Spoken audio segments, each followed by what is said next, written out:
রমজান মাসে কোন কোন কাজগুলো করলে রোজা ভাঙবে এবং সেগুলোর কাফারা হিসেবে কি দিতে হবে? পান, আহার, স্ত্রী সহবাস অথবা হস্তমৈথুন, ইচ্ছাকৃত বীর্যপাত, এই বিষয়গুলো সাধারণত রোজা ভঙ্গকারী হয়।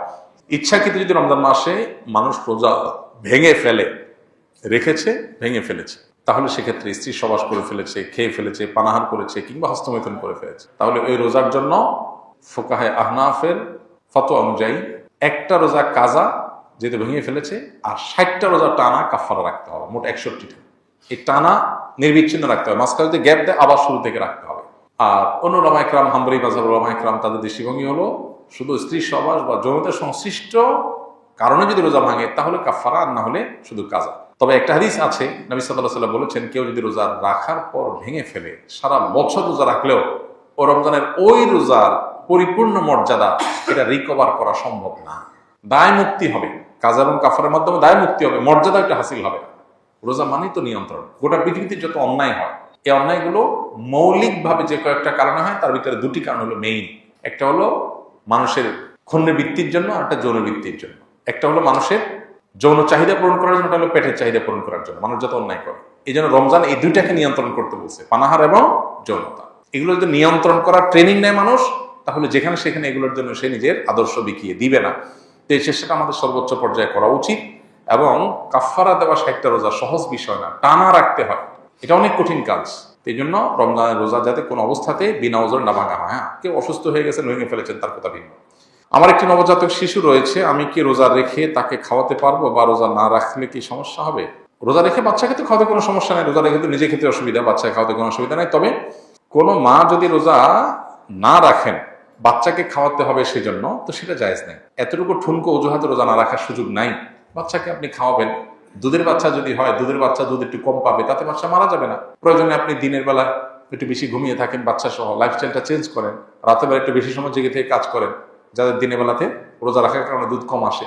বিভিন্নভাবে আমরা এটা রিকভার করতে পারি, বিকল্প খাবারের ব্যবস্থা করতে পারি। হ্যাঁ, কোনো রাস্তা যদি না থাকে, মরণাপন্ন হয়ে যায়, আল্লাহ না করুক, এরকম রিস্ক করলে তখন রোজা না রেখে অন্য সময় রোজা রাখার সুযোগ আছে। আমার বাবা চোখের জেনা করে, মহিলাদের সাথে শয়তানি করে, এখন আমার করণীয় কি? আমার বাবাকে দেখলে ঘৃণা লাগে, তার সাথে কথা বলতে মন চায় না। খুবই দুর্ভাগ্যজনক এবং অত্যন্ত লজ্জাজনক একটা বিষয়।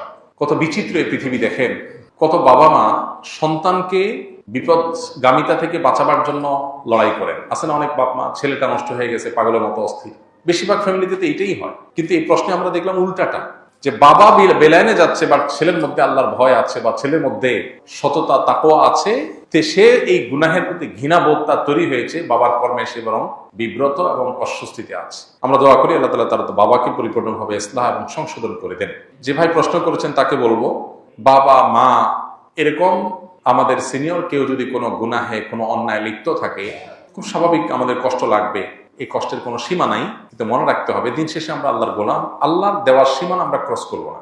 বাবা যদি অন্যায় করে, বাবাকে আমি বোঝাবার মতো হলে আমি বোঝাবো, আর যদি এই অন্যায় নিয়ে আমি বোঝাবার মতো না হয়, তাহলে অন্য কাউকে দিয়ে বোঝাবো। মাকে বললাম, অন্য কাউকে বললাম।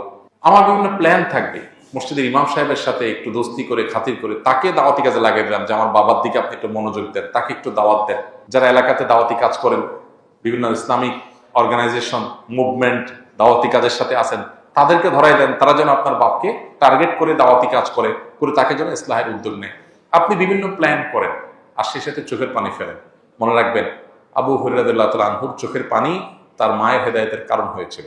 যাই না আমরা নবীজির কাছে এসে বলছি, ইয়া রাসূলুল্লাহ একটু দোয়া করেন আমার মায়ের জন্য, আমার মা ইসলাম গ্রহণ করে নাই এখনো, আমাকে প্রচুর মারধর করে, আমি মুসলমান হয়েছি সেজন্য। নবী সাল্লাল্লাহু আলাইহি ওয়াসাল্লাম দোয়া করে দিয়েছেন, আল্লাহ আবু হুরায়রার মাকে তুমি হেদায়েত দাও। বাসা যায় দেখে মা ইসলাম গ্রহণ করার জন্য প্রস্তুত। এই জন্য দোয়ার প্রতি ইয়াকিন থাকতে হবে। নবী সাল্লাল্লাহু আলাইহি ওয়াসাল্লাম বলেছেন, আল্লাহর কাছে দোয়া করবা ইয়াকিন নিয়ে, যে আমার দোয়ায় কাজ হবে।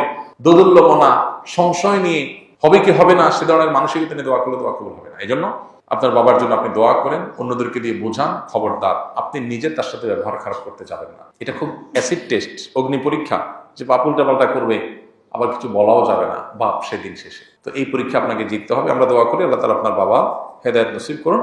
চেষ্টার পরও যদি তিনি তার পথ থেকে ফিরে না আসে, তাহলে সেক্ষেত্রে আপনি সন্তান হিসেবে যতটুকু সম্ভব তাকে আপনি ততটুকু বলতে পারেন, কিন্তু সেটা যেন সীমানা ছাড়িয়ে না যায়, লক্ষ্য রাখতে হবে। কেউ রমজান পেল কিন্তু গুনাহ মাফ করাতে পারলো না, তার জন্য ধ্বংসের বদদোয়া করেছেন জিবরিল, নবী সাল্লাল্লাহু আলাইহি ওয়াসাল্লাম বলেছেন আমিন, আমি এটাকে সমর্থন করি। তার মানে জিবরিলের দোয়াতে নবী সাল্লাল্লাহু আলাইহি ওয়াসাল্লামের সমর্থন, এই দোয়া তো বিফলে যাবে না। তার মানে রমজান পেয়েও যদি আপনি মাফ না পান, তাহলে ধ্বংস কেউ ঠেকাতে পারবে না, এটা চরম একটা দুর্ভাগ্য।